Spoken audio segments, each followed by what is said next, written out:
I'm not a fan of this choice, but here we are. Biden versus Trump.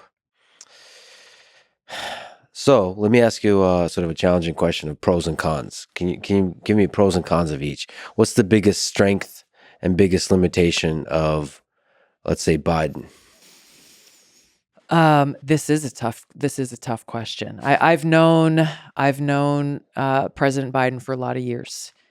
I knew his son Beau, who served in the National Guard the same time that I did. Um, I consider Joe Biden a friend. He is someone over the years that I've talked to and shared laughs with and spent time with in different situations. The positive characteristics that drew me to Joe Biden of the past, they are not represented in how he has led as president.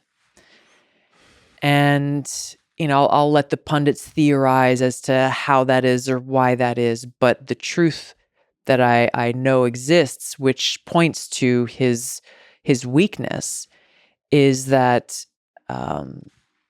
instead of listening to his better angels, he has instead, at every turn, if you go back and I look back to his inauguration speech where he promised to be a president for all Americans, and during his campaign promised to be the uniter in chief, to bring a country together that was deeply divided. That's the Joe Biden that I've known for many years, a guy who has worked with different people with different backgrounds and different political views, but tried to find at different points in time a way to work together. At every turn, he has done the exact opposite of what he spoke about during his inauguration speech, and has left us as the American people today more divided, less secure, both from an economic standpoint as well as a national security or a safety and security standpoint, and less free as a society and as a people. So the biggest criticism would be he divided us or continued the division that's been there. Who do you be the greatest uniter? Like, to me, over the past few decades, to me, Obama. You've been very critical of Obama on the foreign policy side Mm-hmm. on many fronts, but to me, that guy did really good. Maybe some people say just rhetoric, but I think rhetoric matters when you're president. I think he was out of all the presidents we had, is probably the most effective uniter of the people. Would that be fair to say? During his 2008 campaign, yes, I think that his message resonated with so many people across generations and across, different views, different backgrounds, to where, people cried on the night that he was elected because they felt so hopeful. Um, I talk to people, and I know people who set aside their entire lives to work on his campaign, to be a part of this hope and change mission that he laid out, that would bring us together. Some of the people that I know personally, they gave up their lives during the campaign, and after he won, they went to Washington D.C. Because they wanted to be able to do the work that he had laid out, and continue to be a part of this mission that they expected would extend beyond the campaign.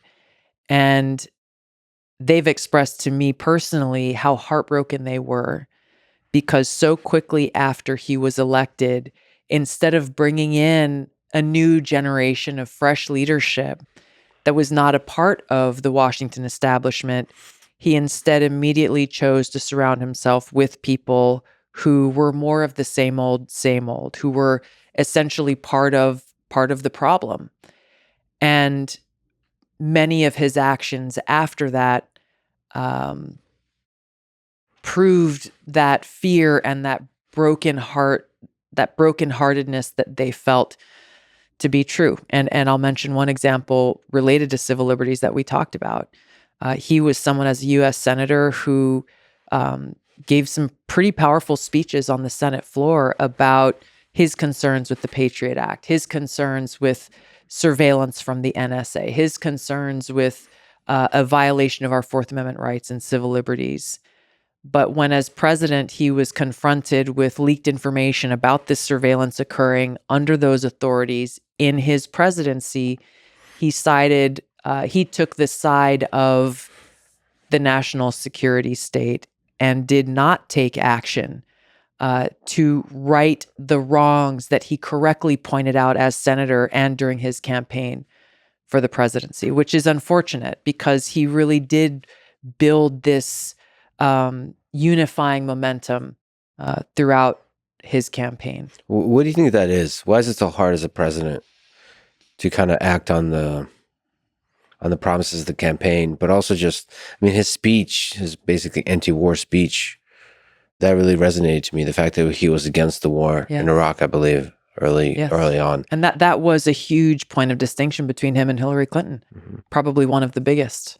Well, why is it so hard when you step into the office of president to sort of act on your ideals? I think it goes back to what we talked about a little bit, which is, what are you driven by and what are you afraid of? And if you are concerned for whether or not you can get reelected, who's going to fund that reelection effort, who's going to fund the presidential library and your legacy that will follow.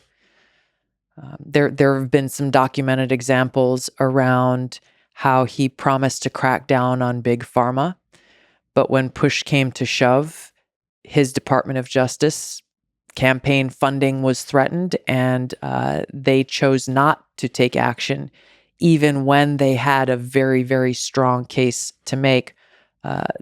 This was with regard to the opioid crisis in the country. And this just goes back to the heart of why it's so essential that we have leaders who have courage and who are focused on doing what we elect them to do. And who are resistant to the love of money and power. Yes. It's hard. And we are human. We are fallible. We are flawed by nature. And I'll go into kind of the next one you asked about Trump, the weakness side, and the lessons that I hope have been learned from 2016 for him and his team is you have to be in a position where you are surrounding yourselves with other people of courage who aren't just thinking about their next political job or their next job getting a cable news contract or looking for fame themselves or looking at how they can monetize their position for their whatever their next financial interest might be, but people of courage who know what they're up against to really seriously clean house across the federal government and the corruption and rot that is so deeply entrenched in order to truly be effective. And if he is reelected, that is my hope, that he sees that he's learned from what went wrong in 2016, that, he went in, with a largely non-interventionist, more focused on peace agenda. And yet he surrounded himself with people who are at the heart of the warmongers in Washington and who directly went against the policies that he advocated for. On the strength side, I think it's easy to point out because it's also what has caused him to be so attacked in ways that we haven't seen before, certainly not in my lifetime, by the Democrats, by the Biden administration, not only in now, but something that started back in 2016 when he was a candidate. He's a guy who, by all measures has been successful in his own life. And because of that, he's not coming in with this desire to please Washington that many other politicians have. And because he is so willing to challenge the quote unquote norms and these are not norms that serve the interests of the American people. These are norms that serve the interests of the most powerful. He is a direct threat, and so that attitude and that mindset of not coming in with the kind of caution that too many politicians come in with, of wanting to be the popular one at the parties or whatever it is that they want. That is the strength that he brings. Yeah, I just had a conversation with Dana White, and he's good friends with Trump, and he talks to the fact that he seems to be resistant to the attacks. There's some aspect of that is just the psychology of being able to withstand the attacks that are there in the political game, and that can break people. Like, you just don't want the Yes. headaches. So to withstand the attacks is tough, and something about his psychology allows for that.